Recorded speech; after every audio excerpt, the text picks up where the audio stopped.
Sia lodato Gesù Cristo e avanti con Maria. Buona e santa giornata a tutti voi, miei cari figlioli, nei sacri cuori di Gesù e di Maria e nel cuore castissimo di San Giuseppe. Ben ritrovati con la nostra rubrica mattutina Santi e Caffè. Oggi è martedì 21 ottobre. Non c'è una memoria liturgica specifica, obbligatoria, sicché, come io tante volte ho detto, celebrerò oggi la messa votiva del cuore immacolato di Maria, tutte le volte che c'è possibilità ampia, a dire il vero, durante l'anno liturgico di celebrare la messa votiva. Io ho preso la mia personale decisione di celebrare sempre quella del cuore immacolato di Maria. Ecco, allora Fra Celestino e io siamo, come sapete, a Tre Baseleghe, al piccolo Tabor di Cristo Re, e domenica prossima è proprio la solennità di Gesù Cristo, Re dell'universo, quindi siamo qui per onorare, direi, la titolatura di questo luogo che appunto abbiamo di nuovo riavviato. Vi ricordo che oggi, che è martedì, anzitutto di pomeriggio ci sarà alle ore 16:30 il Santo Rosario proprio dal piccolo Tabor di Cristo Re. Poi dopo ci si ricollegherà di nuovo intorno alle 18:15, c'è uno sbalzo di orario anticipato perché a Piccola Nazareth il collegamento con la Fiamma d'Amore era sempre intorno alle 6:30, 7 meno un quarto, ma perché il rosario iniziava alle 5. Qui invece lo anticipiamo alle 4:30 e dunque la Fiamma d'Amore davanti a Gesù Caristia viene anticipato intorno alle 6 un quarto, 6:30, ecco, più o meno è quello l'orario in cui ci collegheremo sempre dal piccolo Tabor per questo momento di grazia. Ecco, tutto in diretta, escluso ovviamente la Santa Messa che già stamattina è stata celebrata. E poi oggi è martedì, quindi ritorna come ogni martedì il commento al Vangelo di Giovanni dal mio libro L'Aquila e il Sole, il primo volume. Siamo alla settima sezione, stasera inizia. Settima sezione non andava messo tra virgolette, ma finiva le virgolette dopo la citazione biblica. Settima sezione è un'esplicitazione, non è il titolo. Viva Gesù!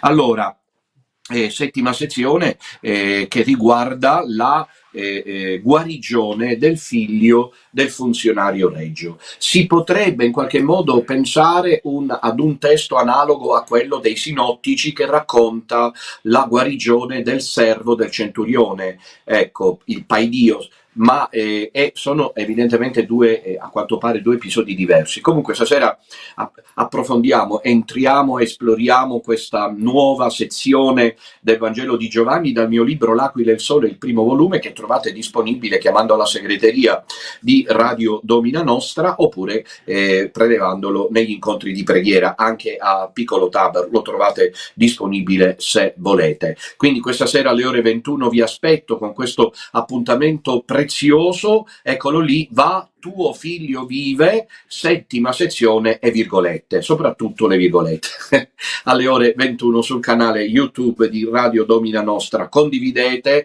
virgolettate, condividete. Ecco, allora, il capitolo 4 di Giovanni, che viene subito dopo, come sapete, l'incontro con la Samaritana.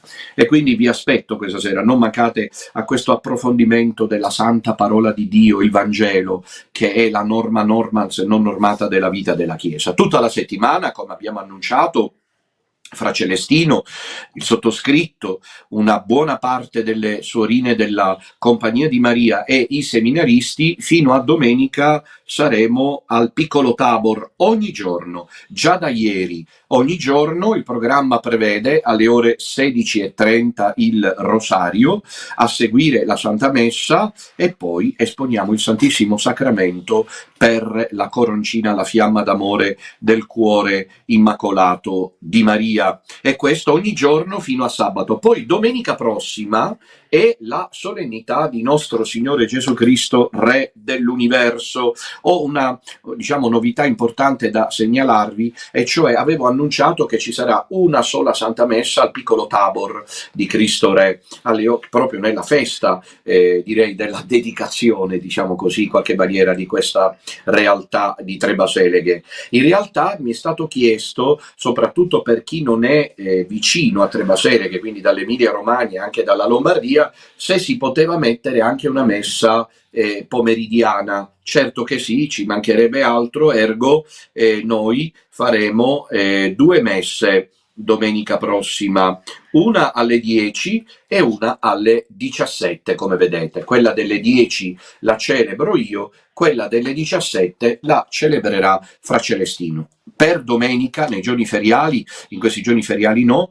ma per domenica, per tutte e 2 le messe, è, attenzione bene, necessario prenotarsi chiamando al numero telefonico del referente regionale del Veneto oppure alla segreteria generale di Radio Domina Nostra. È necessario prenotarsi sia per la messa mattutina che per quella pomeridiana, per ragioni di ordine pubblico, non per altro. E poi, come stiamo già dicendo da ieri, ci prepariamo lentamente ai giorni santi del Ponte dei Morti.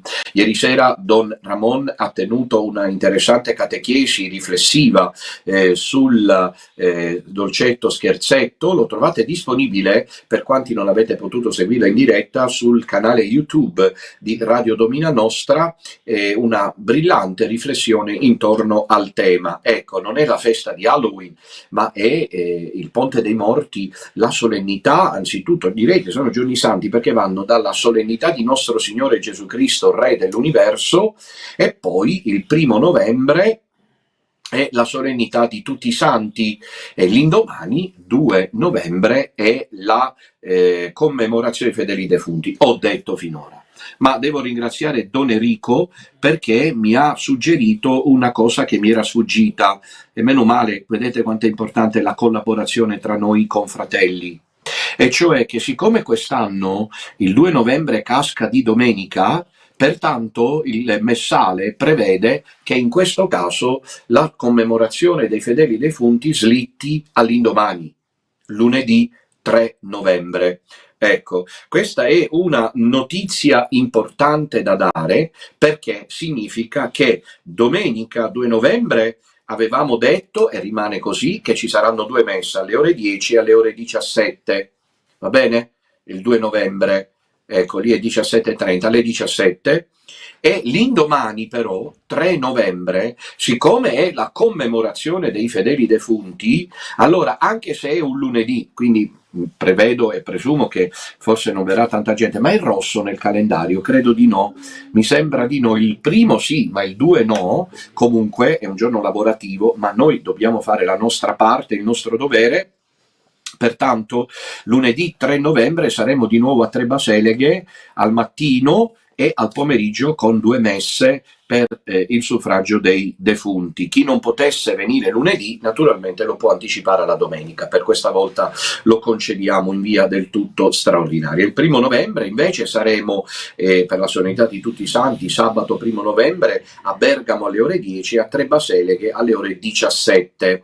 E infine venerdì la vigilia di tutti i santi a Torino venerdì 31 ottobre alle ore 16:30. Sempre noi saremo però da lunedì 27 ottobre, lunedì l'altro, lunedì prossimo, a giovedì 30 ottobre a Savigliano, va bene? Ecco, questo è un po' il programma di massima. Allora vi ricordo ancora una volta che oggi pomeriggio, come per tutta la settimana, siamo a Tre Baseleghe, al piccolo Tabor alle ore 16:30 con i seminaristi, le sorine, Fra Celestino e io per il Santo Rosario. Vi aspettiamo, le porte sono aperte, facciamo un po' di ginnastica e poi la Santa Messe a seguire la Fiamma d'Amore. Questa sera alle 21 la catechesi va Tuo figlio vive al capitolo 4 di Giovanni, la 7ª sezione. Vi aspettiamo numerosi, ho detto. Ecco, allora finalmente andiamo alla puntata di oggi, che vorrei iniziare subito perché è molto intensa, e prego la regia di dare il titolo della puntata di oggi. Eccolo lì, l'intervista al vescovo Savino. Udite, udite, finalmente possiamo sentire l'impunito,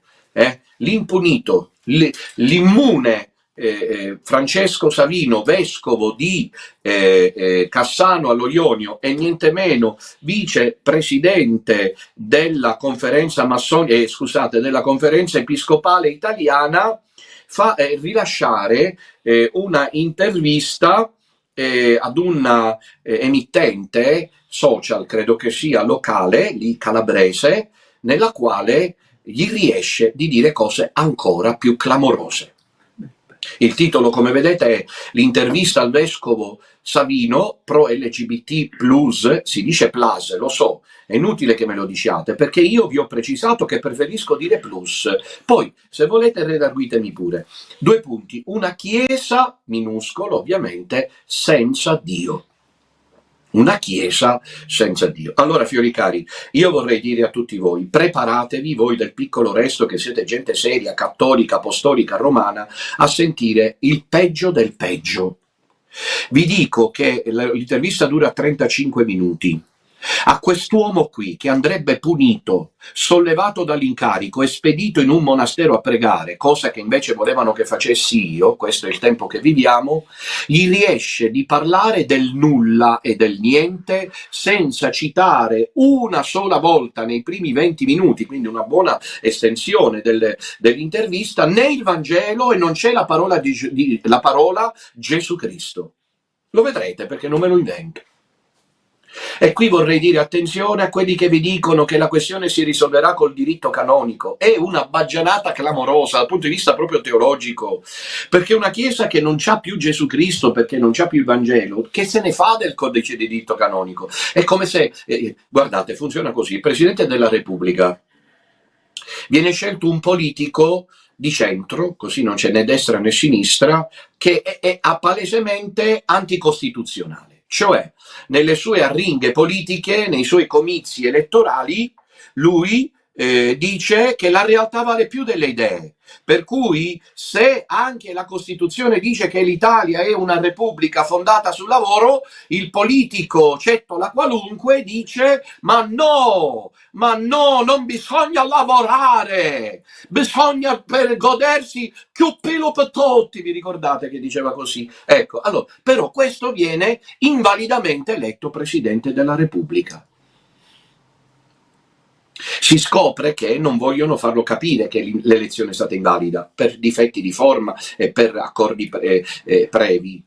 Però viene eletto ugualmente, viene eletto uno che è presidente invalido, ma si aspetta che venga invalidata la questione, anche se nel frattempo lui è un presidente della Repubblica Italiana che va contro la Costituzione della Repubblica Italiana. Ora non v'è nessuno tra di voi che non si accorga che sui social circola gente chiacchierona, che non sa più che pesci pigliare e perciò reagisce con veemenza contro il sottoscritto, che invece con serietà sta portando avanti la difesa della fede cattolica. Che ce ne faremmo di un Papa che si scoprirà chissà da quale parte del pianeta dell'universo, quale pianeta dell'universo dovrebbe arrivare questa cosa qui, che cioè noi abbiamo avuto 25 cardinali. Guardate, ditemi voi se queste non sono spy stories, e poi c'è gente che ci va dietro. A me questo mi stupisce. Si stupiscono la gente che viene dietro al sottoscritto e non si stupiscono di quelli che vanno dietro a quelli che dicono queste cose. Che Papa Leone aspettiamo di vedere se è il Papa. Poi se va contro il Vangelo non ci fa niente. Poi se va contro la tradizione apostolica e non dice una sola parola sull'abominio della desolazione il 6 settembre a Roma con il giubileo LGBT e lascia impunito Francesco Savino, non ci fa niente. È il Presidente della Repubblica che va contro gli articoli della Costituzione, ma interviene il giornalista romano che spiega, capito, che nel Parlamento 25 politici, bisognerà aspettare i nomi all'infinito prima che torna il nostro Signore Gesù Cristo, il giornalista darà i nomi di questi cardinali guidati dal misterioso, straordinario, irraggiungibile quanto inesistente reggente. Voi tutti vi rendete conto che chi ama Cristo, chi ama la Chiesa, e infatti da quelle parti non parla mai di Vangelo. Si parla di diritto canonico, si affronta la questione con una sicumera istituzionalizzata e istituzionalizzatrice di una realtà che invece è divina, oltre che umana, che è una realtà corpo mistico di Cristo, sposa di nostro Signore Gesù Cristo. Quindi, che ce ne facciamo di chi pensa di risolvere la questione sul piano canonico? Quando abbiamo una Chiesa che tradisce Gesù Cristo e quindi non è la Chiesa di Gesù Cristo, perché se questa è la Chiesa di Gesù Cristo, sfido chiunque a dirmi che sbaglio. Se questa è la Chiesa di Gesù Cristo, allora Gesù Cristo ci ha preso in giro. Dunque la data del 2036 la possiamo già anticipare, è inutile che la rinvino per interessi di parte, è già il 2036 da un punto di vista dogmatico, perché se questa è la Chiesa di Cristo, ha ragione il giornalista laico che dice siete stati ingannati. Già avviene l'inganno, l'inganno già c'è e lui è consapevole di questo perché ascolta. E poi fa i video per venire addosso, ma non serve, perché ho ragione io, è evidente, il diritto canonico non serve a nulla in un organismo che dovrebbe essere la Chiesa di Gesù Cristo e perciò vive il Vangelo, e che invece il Vangelo lo smentisce, come ora sentirete da uno. A me mi viene rabbia, dolore, angoscia mortale. Di un vescovo lo sentirete parlare, fra Celestino, preparati, che gli omosessuali facciano sesso tra di loro, al minuto 6 lo dice, ti rendi conto che siamo all'abominio della desolazione? Ma io oggi, mentre lo ascoltavo, per la prima volta ho detto al Padre Eterno, basta! Per il bene delle anime, Signore, non ci puoi lasciare così.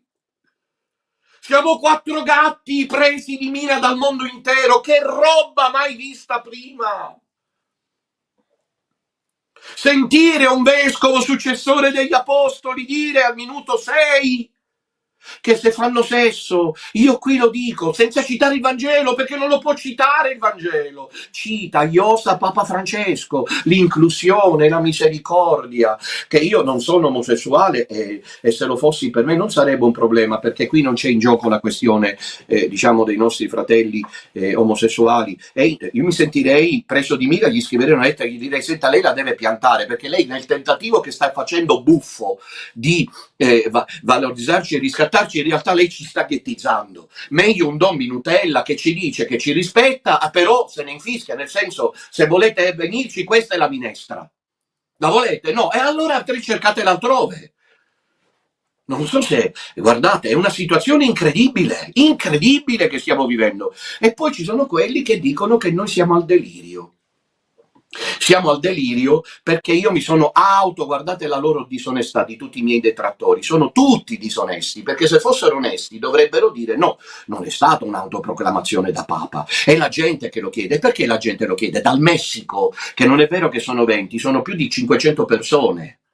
Va bene? E c'è qualche sorpresa, perché i preti vanno aumentando, ma è meglio tacere, sto imparando a fare le cose come le fanno i miei nemici sotto banco, in modo tale che almeno a cose fatte le annunciamo, perché poi questi maledicono, fanno stregonerie, cose dell'altro mondo.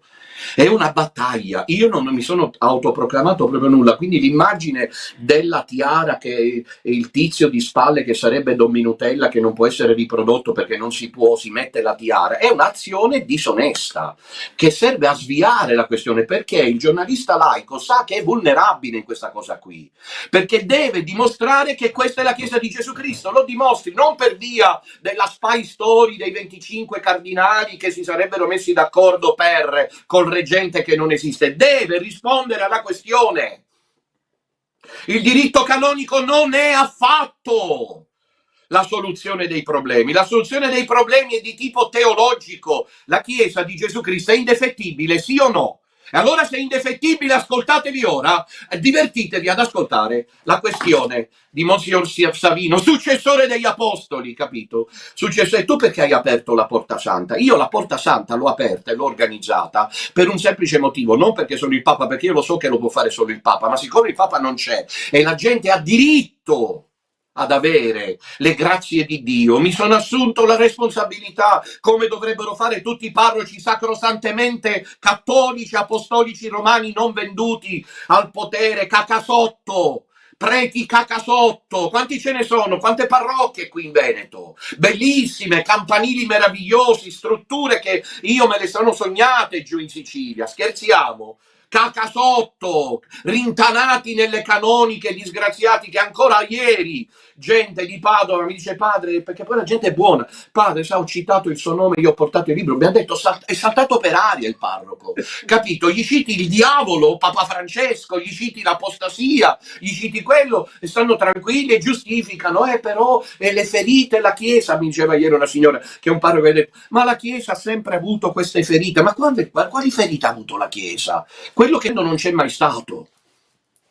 Poi gli citano Don Minutella, siccome si sentono rimproverati nella coscienza, perché l'unico che coi confratelli grida la verità, ecco che siamo noi al delirio. Incredibile il tempo che stiamo vivendo. Va bene, allora adesso cominciamo a vedere invece questa ridicola buffonata alla quale siete costretti ad assistere, dell'intervista a Savino. Fiori cari, preparatevi, siete costretti a sentire il peggio di peggio. Per chi non lo sapesse, Savino è il vescovo di Cassano allo Ionio in Calabria, vicepresidente della Conferenza Episcopale Italiana, che il Papa Francesco ha scelto perché lui segue i corsi di padre, non mi ricordo il nome, gesuita, che invita a non discriminare i gay, ma la non discriminazione porta alla legittimazione del peccato contro natura, e questo va apertamente contro la legge di Dio. Guardate, è qualcosa di incredibile.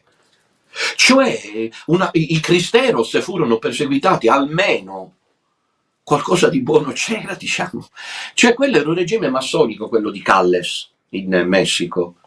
Ma qui sono i preti, i vescovi, i cardinali gesuiti, i papi falsi. È qualcosa di incredibile.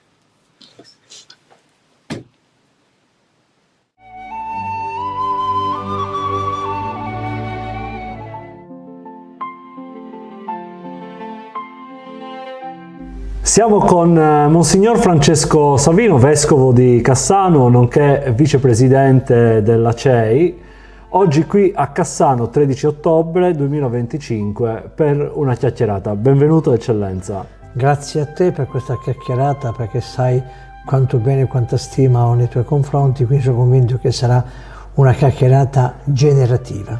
Una chiacchierata che toccherà un po' punti nevralgici della sua attività episcopale, partendo da quella forse più forte e recente di questo tempo, che è stata diciamo quella che l'ha vista impegnata a Roma come celebrante del giubileo del popolo LGBTQ+. Allora, Eccellenza, è un tema molto scottante per la Chiesa questo. Sì, è un tema, vedi, Emanuele, entro subito in dialogo con te su questo tema, no? Parto dall'esperienza che ho fatto a Roma, nella Chiesa del Gesù. Un'esperienza che devo dire che mi ha stupito, mi ha graffiato la coscienza, perché ho constatato tanto dolore in tanti uomini e donne che sono state vittime di giudizi, pregiudizi e di altro, solo perché appunto appartengono a questo mondo che con una formula comunicativa si chiama LGBTQ+, no? Che significa omosessuali, transessuali, tutto un certo mondo, che è qui il mio tentativo di fare verità, no? Perché è la verità che rende liberi, non c'è libertà senza verità. Io ho detto in quella omelia che così ha trovato anche molte condivisioni, come anche ha trovato evidentemente, no, anche qualcuno che non l'ha accettata, ma tra l'altro è stata tradotta in parecchie lingue quell'omelia, Germania, no? In lingua tedesca, in America, in inglese. Ma perché? Perché io ho detto solo una cosa molto semplice, a mio avviso.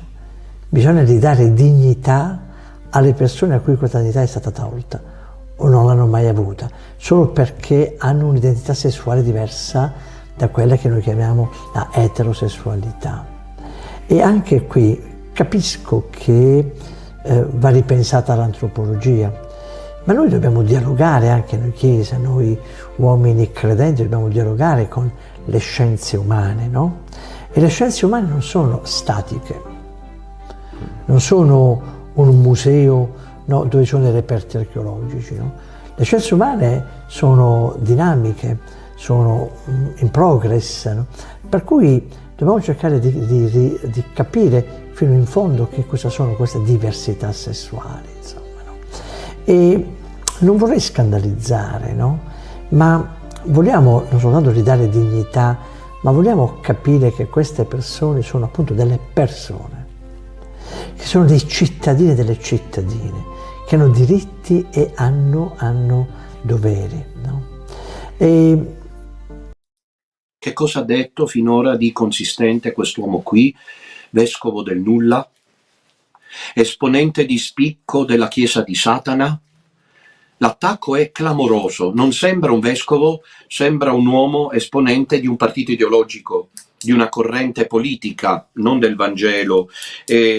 Parte con i soliti cliché che vorrei sperare la gente seria del mondo omosessuale respinga, perché questo è ghettizzare, quando vuol far credere non è così, che c'è tanto dolore. Ma scusate, tanto dolore non ce l'hanno solo le persone omosessuali, tanto dolore per esempio ce l'hanno i preti del sodalizio che vedono come va la Chiesa, tanto dolore ce l'hanno quelli che vedono un Papa benedire i ghiacci della Groenlandia venire dietro a quello che ha adorato Pachamama il Vaticano, tanto dolore ce l'hanno le persone che scoprono ieri, oggi e domani di avere un tumore allo stadio terminale, tanto dolore ce l'hanno le persone, quelle sì, veramente dimenticate, ammalati, sofferenti. Ieri per una visita all'ospedale qui in Veneto una delle sorine mi raccontava che c'era una donna che passava nella lettiga e che faceva come una matta, era anziana, veramente me l'ha raccontato credo Sor Alessia, faceva come una matta o forse Sor Marica, e a un certo punto lei, la sorina, si è avvicinata per dare a questa donna veneta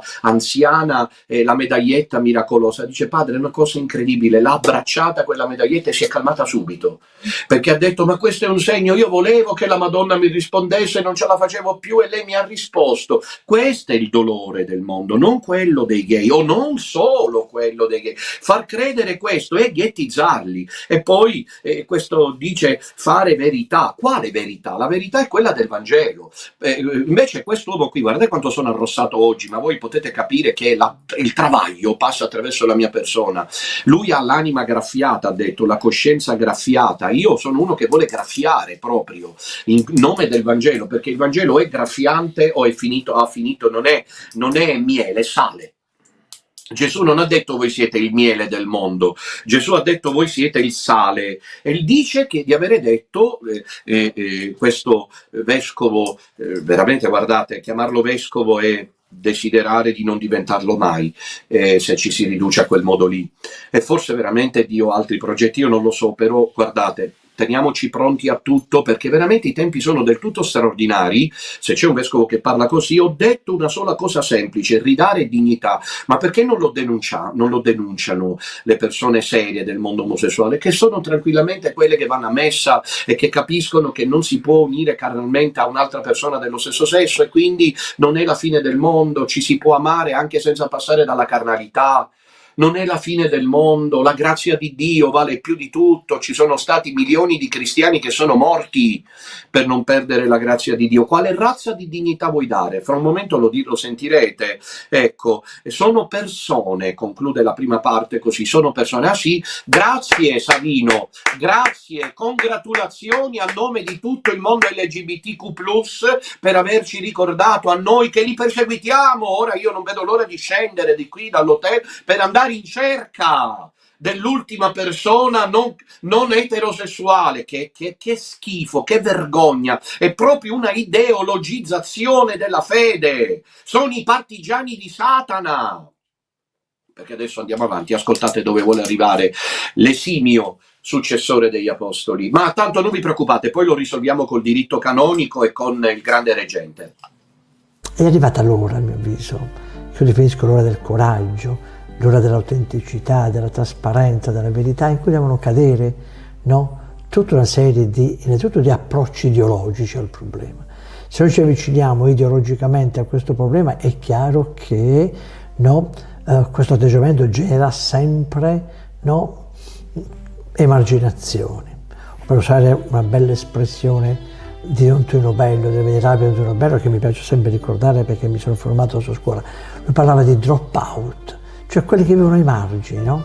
Io quando ero parroco avevo aperto una casa di accoglienza nella parrocchia, dove avevamo organizzato con la comunità un bellissimo progetto sociosanitario, tra cui avevamo messo su una casa di accoglienza dove io ho incontrato, no, 3 transessuali, e prima di incontrare questi transessuali un amico di un quartiere marginale di Bari mi aveva fatto conoscere un ragazzo che, per privacy non dico come si chiamava, ma ormai a Bitondo l'hanno conosciuto tutti, che era transessuale, e lui era un ragazzo che, ahimè, aveva subito violenza quando era bambino, e a causa di questa violenza tutta la sua vita poi a livello, diciamo, di identità è stata, diciamo pure, è stata tutta una trasformazione progressiva. E lui, da transessuale, tra l'altro era molto conosciuto anche nel mondo dei VIP, era molto ricercato anche a livello di relazioni intime, lui mi ha aperto gli occhi su un mondo che allora io non conoscevo. Perché anche qui, no, in pubblico spesso c'è questo atteggiamento di emarginazione di queste persone, poi in privato molti si servono sessualmente di queste persone. Allora usciamo fuori dall'ipocrisia, usciamo fuori, no, da ogni approccio ideologico e facciamo nostro quel bellissimo, no, manifesto, io lo chiamo sempre così, di quei verbi che devono costituire una vera pedagogia dell'accompagnamento di queste persone. Soprattutto mi riferisco al capitolo 8 della Amoris Laetitia di Papa Francesco, quando, parlando lì di coppie irregolari, Papa Francesco parlava di accompagnare, anzi prima di accompagnare diceva accogliamo, quindi accogliere, ascoltare, accompagnare, discernere e integrare. Ecco, queste persone che noi definiamo diverse sono persone che hanno un'altra identità, che va capita, va compresa. A loro non va negato la possibilità di essere amate e di amare, no? Anche a livello intimo, a livello sessuale. Perché negare questo? Arianna, fermati, avete sentito? Avete sentito, figlioli cari, a che livello è arrivato il cattolicesimo bergoglian prevostiano? Mi trema la voce. Allora, guardate, il minuto 6, conservatelo questo, l'archivio, archivista, suora Alessandra, conserva immancabilmente questo passaggio che dà la misura sconcertante di quale livello infimo abbia raggiunto, e poi che mi fischia che mi arrivano i procedimenti penali, che la mia vita sia divenuta umanamente parlando un inferno. È paradiso per me, non c'è gioia più grande che difendere la legge di Dio quando i preti cacasotto stanno all'ombra dei campanili e fanno finta. Non dovrebbero scendere in piazza per un'affermazione fatta da un successore degli apostoli, da uno che ha ricevuto la successione apostolica. Ha ragione Benedetto XVI, questa è successione apostolica apocrifa. Avete sentito che cosa gli è scappato dalla bocca a quest'uomo qui? È stato capace di dire, è la prima volta in Italia almeno, che c'è un vescovo che arrivi a dire queste cose. Glielo comunicano a Papa Leone, il Papa che cambia pagina, allora lo deve sospendere. Allora lo deve scomunicare, per il bene della Chiesa di Cassano allo Ionio, per il bene delle anime, per il bene delle coscienze. Ha apertamente smentito in modo clamoroso la parola di Dio. Tra l'altro in 6-7 minuti che parla non gli è riuscito di dire una sola volta Gesù Cristo, Vangelo e parola di Dio. Però Papa Francesco, perché è lui il nuovo Messia.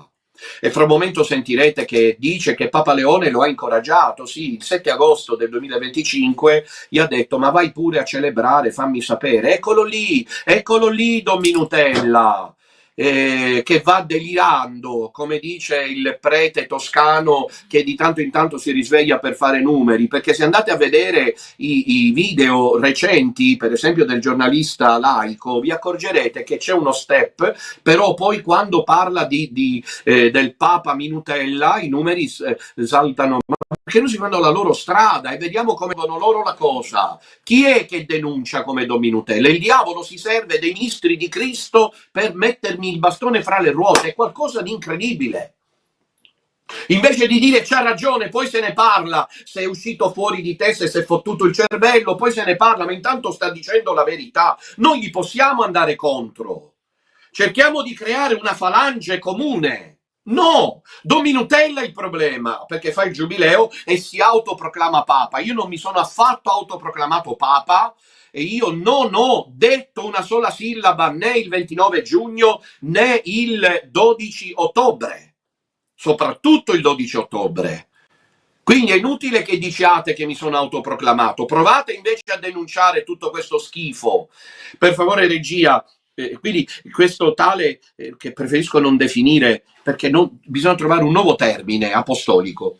Un nuovo termine apostolico per definire gente così, non cita il Vangelo perché non lo può citare, questa è una chiesa senza Vangelo. Che cosa ce ne facciamo del diritto canonico? Quando c'è una chiesa che non è più, è evidente che non è più la chiesa di Gesù Cristo. No, è solo un rappresentante. Il Papa perché non lo squalifica? Il Papa perché non lo ammonisce? Il Papa perché non lo sanziona? Se il Papa non lo sanziona, vuol dire che è la chiesa di Satana. Ma avete sentito che cosa ha detto? Che i gay possono unirsi, copulare carnalmente. Il vescovo.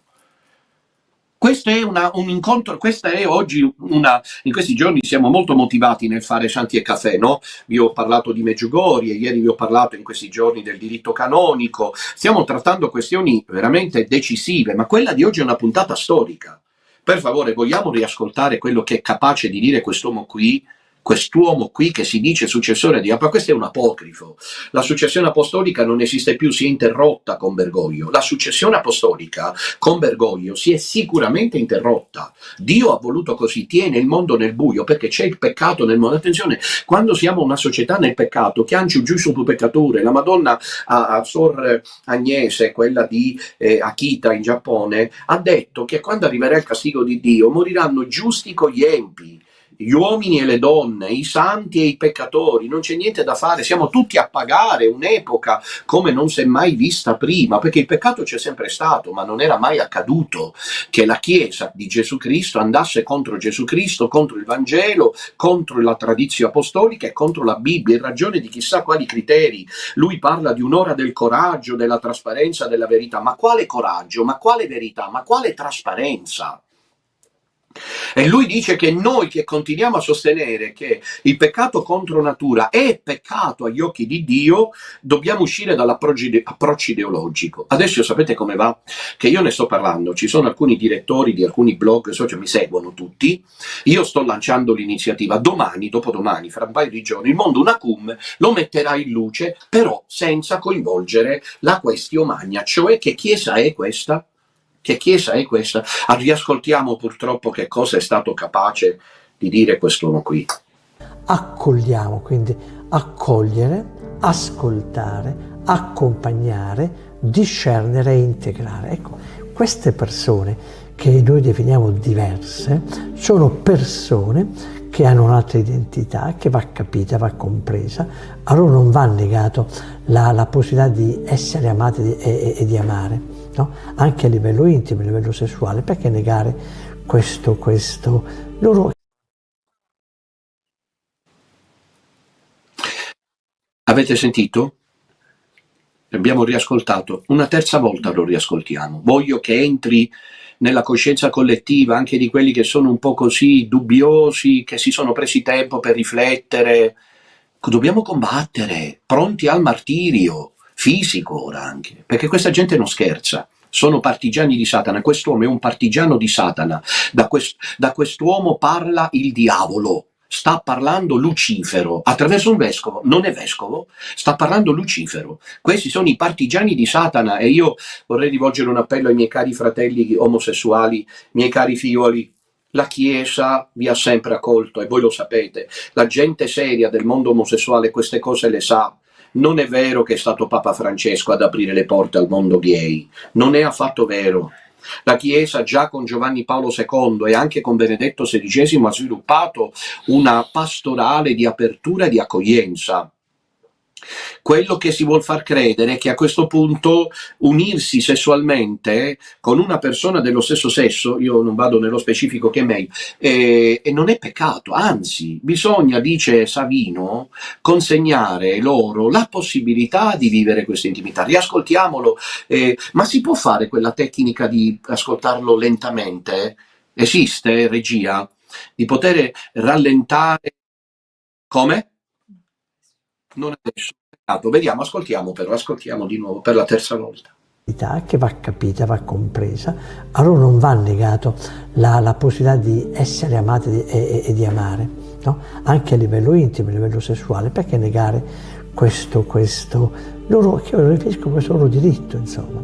E sono convinto che quella bellissima profezia o quel bellissimo progetto, chiamiamolo così, pastorale, non solo pastorale, ma lo chiamerei anche socio-antropologico di Don Tino Bello, quando parlava della convivialità delle differenze, noi dobbiamo imparare ad organizzare, a costruire comunità dove si vive la convivialità delle differenze da tanti punti di vista, certo. A partire da quella del colore della pelle, arrivando anche alla identità.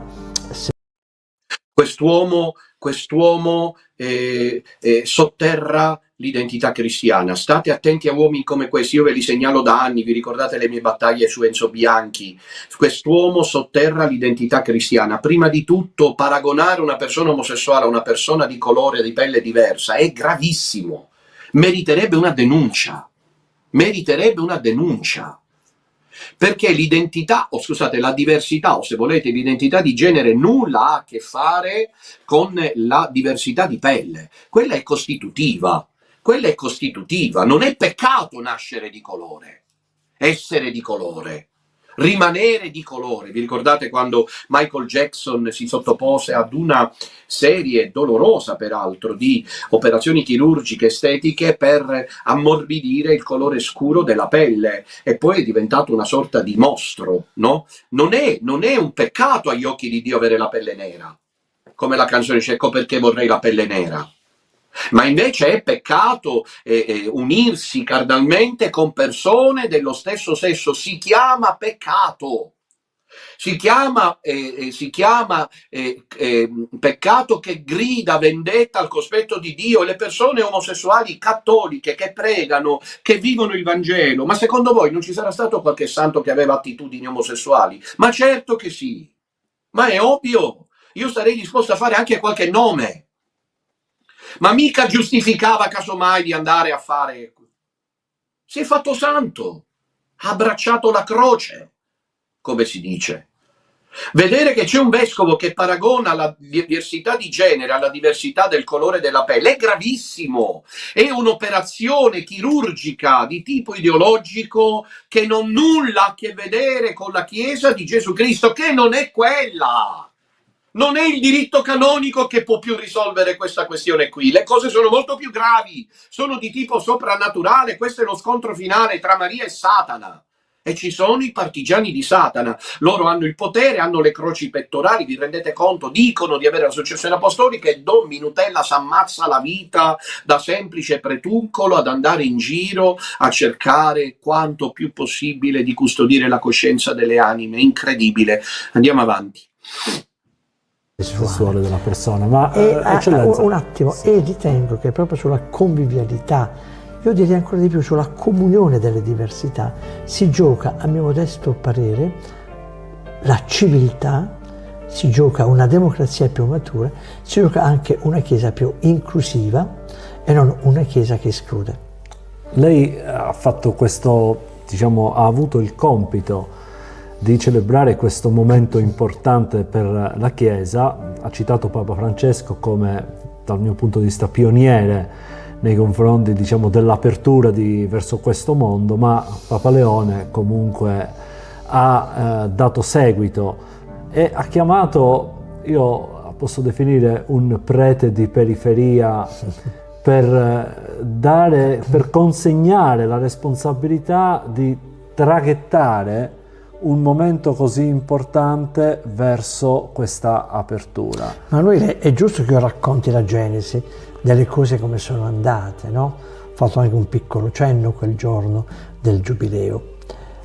Chi mi ha invitato subito a presiedere l'Eucaristia e a fare il Giubileo con tutto questo mondo di uomini e donne, di persone che credimi sono persone che hanno tanti carismi, tanta sensibilità, anche tante sofferenze a causa della loro diversità, è stato padre Pino Piva, che è un padre gesuita di Bologna che ormai da parecchio tempo lui forma i formatori che devono occuparsi di queste persone, no?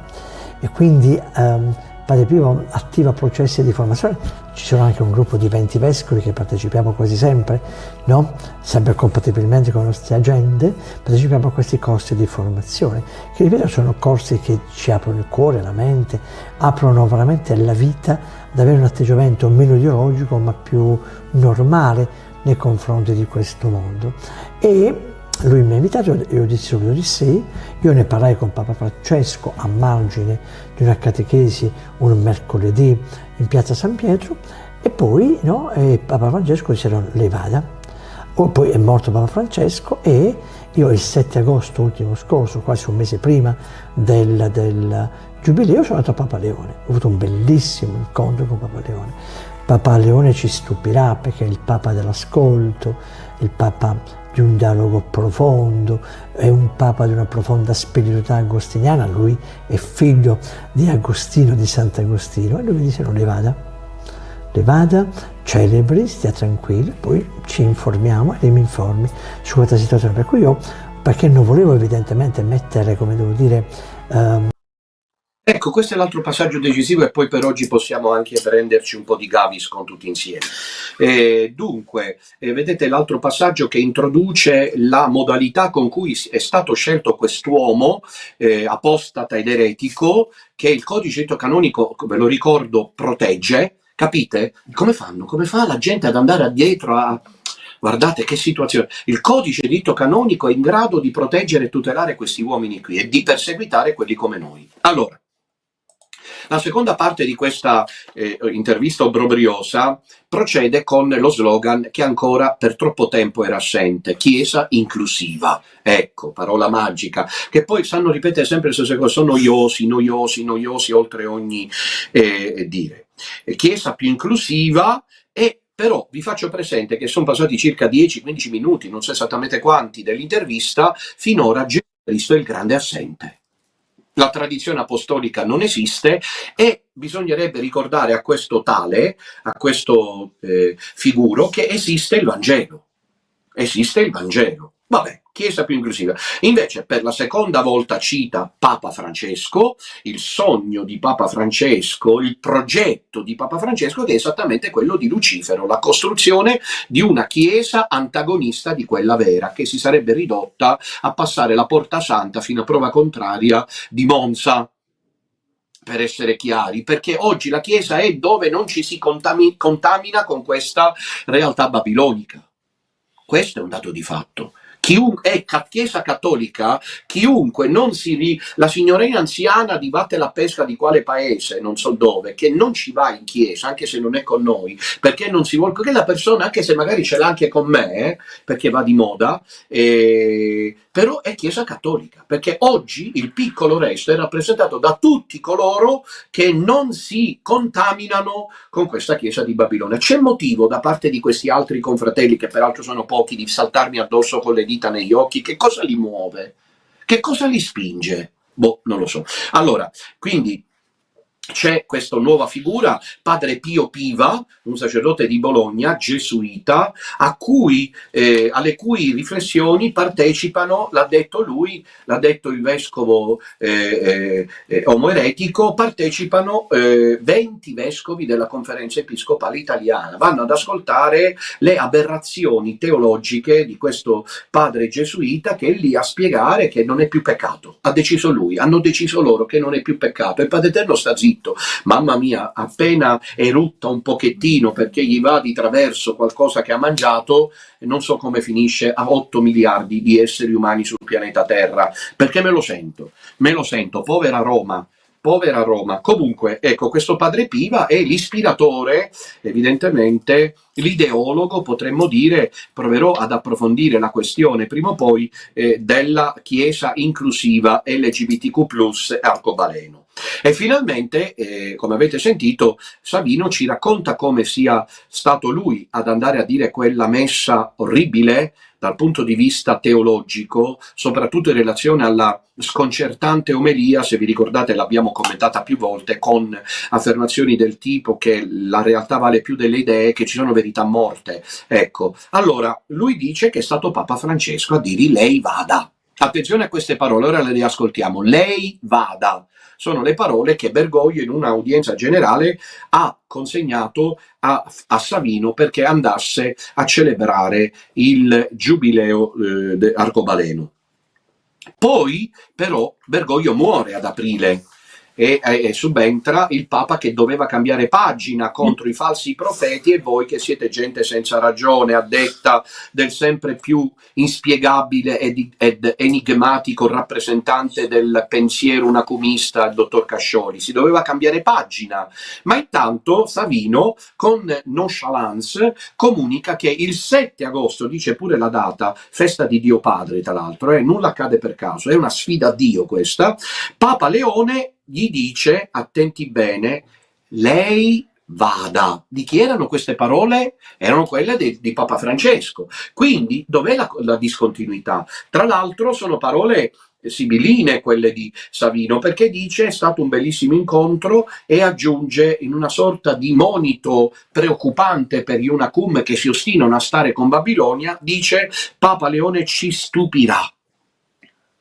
Papa Leone ci stupirà. Beh, bisognerebbe dire a Savino che ha già benedetto il ghiaccio della Groenlandia, non ha speso una sola parola per l'abominio che avete compiuto come mini gay pride dentro la Basilica di San Pietro, poi se fanculo alle regole non ci fa niente, ma è questo che sta dicendo, lo sta dicendo con il linguaggio episcopalese, ma Savino sta dicendo fanculo alle regole, questo sta dicendo, e aggiunge che Prevoste gli ha detto lei poi mi informi come è andata. Ora, io presumo, se non siamo degli idioti, ma a quanto pare il mondo è pieno, anche l'Italia, di persone idiote, che evidentemente Papa Leone si sarà informato, no? Per un avvenimento così importante che ha fatto il giro del mondo.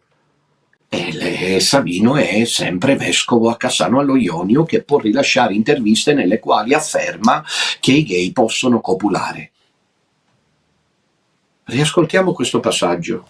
Quindi Padre Pio attiva processi di formazione, ci sono anche un gruppo di 20 vescovi che partecipiamo quasi sempre, no? Sempre compatibilmente con le nostre agende, partecipiamo a questi corsi di formazione, che ripeto sono corsi che ci aprono il cuore, la mente, aprono veramente la vita ad avere un atteggiamento meno ideologico ma più normale nei confronti di questo mondo.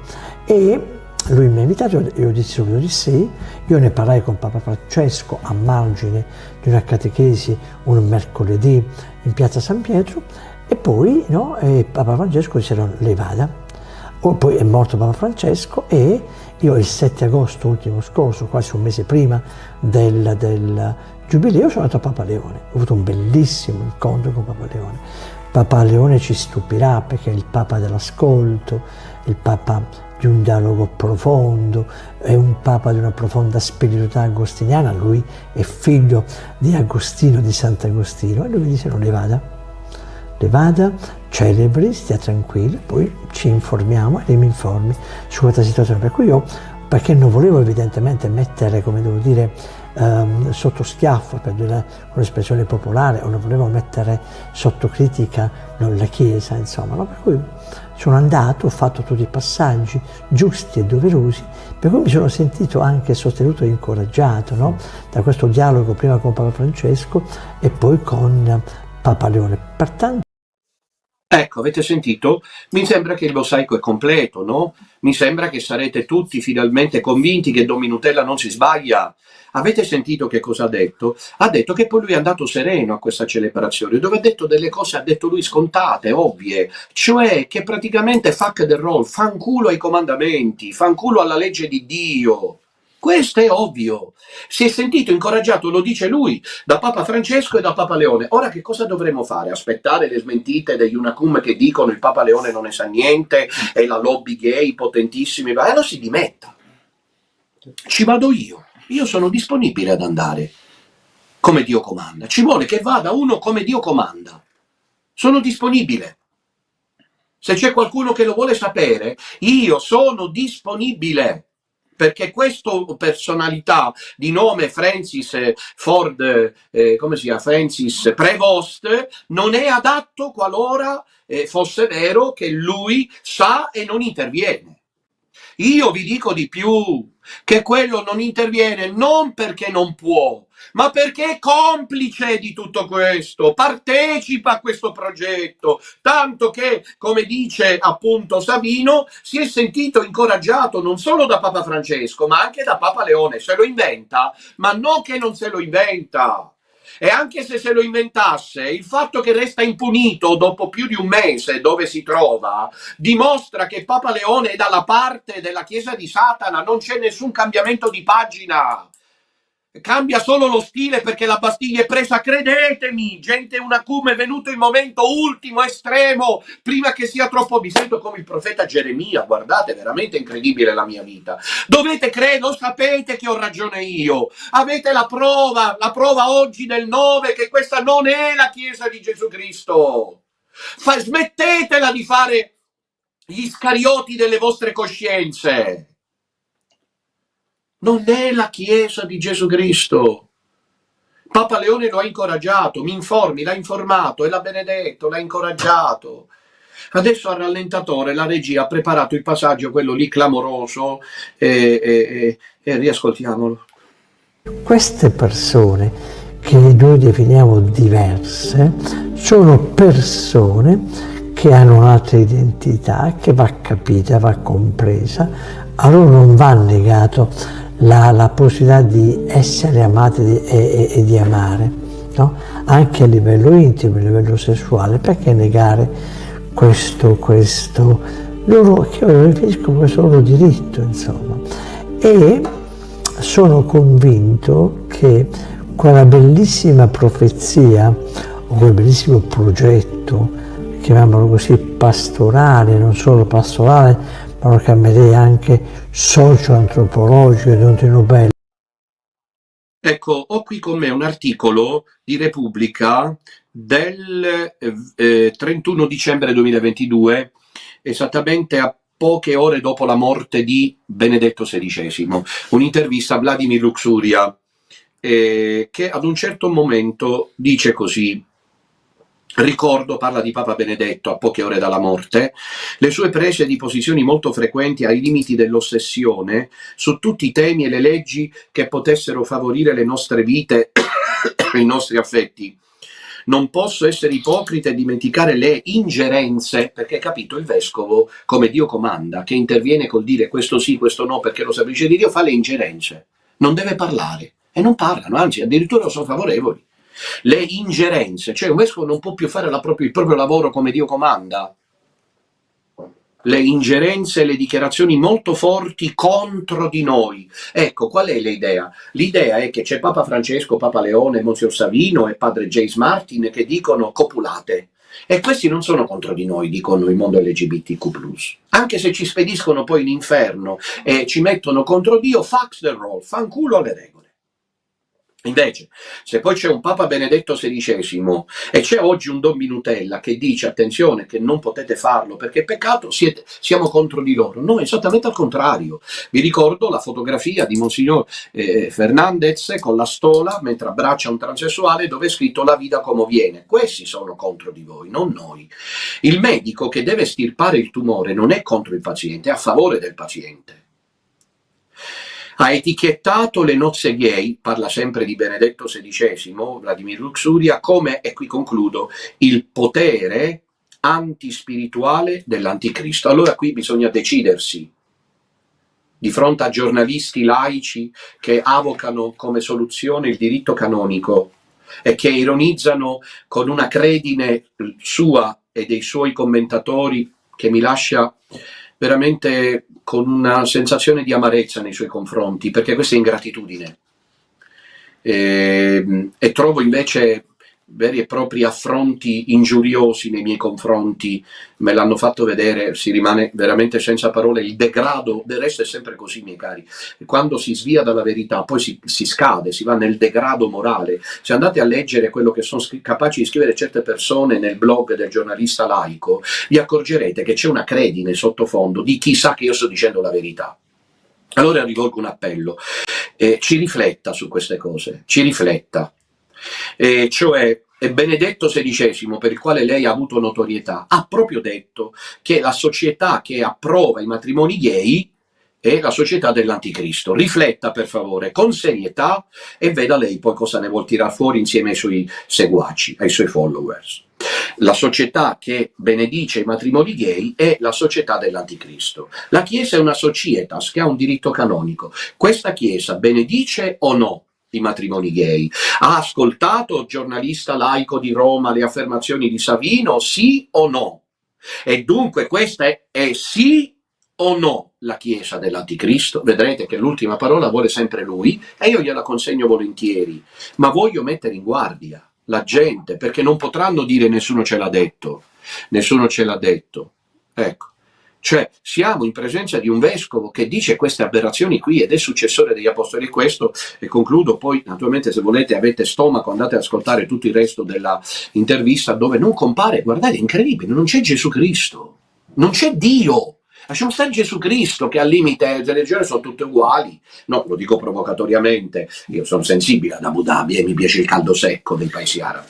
E così lo desidererei tanto di trovarmi ad Abu Dhabi, visto il clima, è proprio quello meno adatto per me questo qui. Comunque, per amor di Dio lo si accetta, ma le giornate non sono le stesse, nel senso che uno dal punto di vista dell'approccio cambia quando una giornata è così uggiosa, nera, grigia, buia. Ad ogni modo, stavo dicendo, non vuoi parlare di Gesù Cristo perché c'è Abu Dhabi? Ma almeno parla di Dio. Non c'è Dio, cioè non parla di Dio quest'uomo qui, questo vescovo.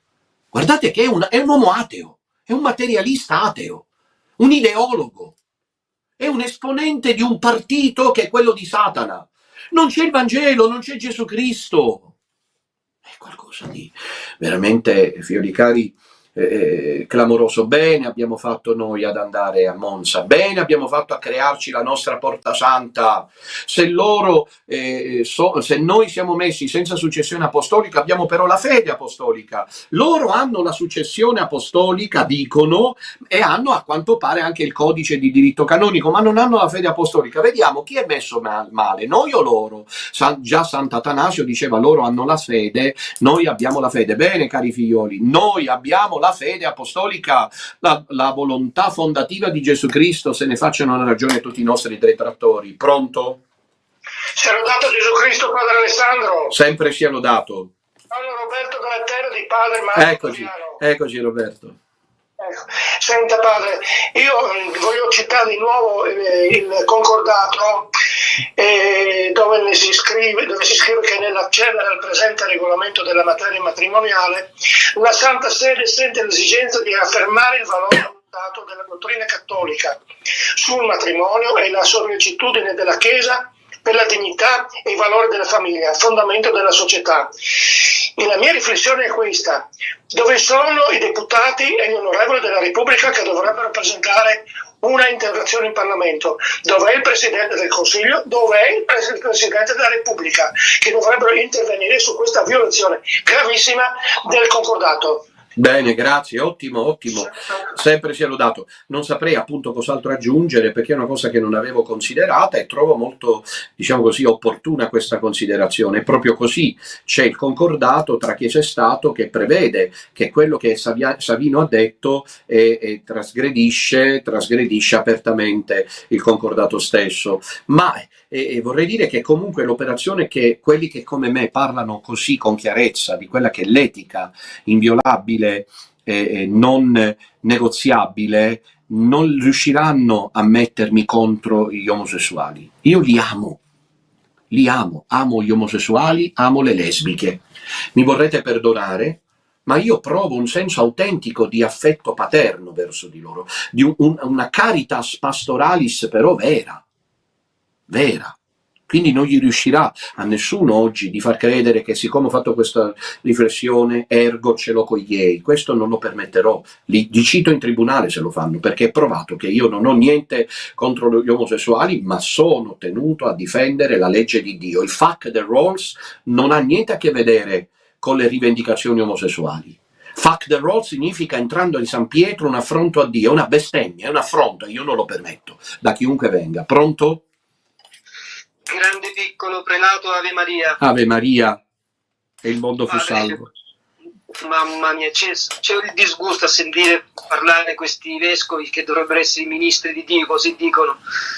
E l'unica verità forse che hanno detto è all'inizio, quando hanno detto facciamo questa chiacchierata, perché sono state solo chiacchiere, e poi Sì. un continuo menzogna, una menzogna per aggirare il Vangelo, il peccato e ingannare i credenti e i Sì. peccatori, anziché portarli alla conversione, gli dicono va bene così, andate avanti, tanto Dio perdona tutti. Esatto. Cioè, è schifo sentire parlare, già. sono stufo Già. soprattutto delle persone che ancora non capiscono, non dei deputati come ha detto la persona di prima, che non dobbiamo sperare in queste persone qua, questi fanno parte del gioco, sono con loro, sono ormai quelli che ci portano nella strada sbagliata, anche loro, perché già sono nella strada sbagliata. Noi dobbiamo confidare nella conversione dei peccatori, che siamo tutti quanti noi. Certo. Grazie, grazie mio caro.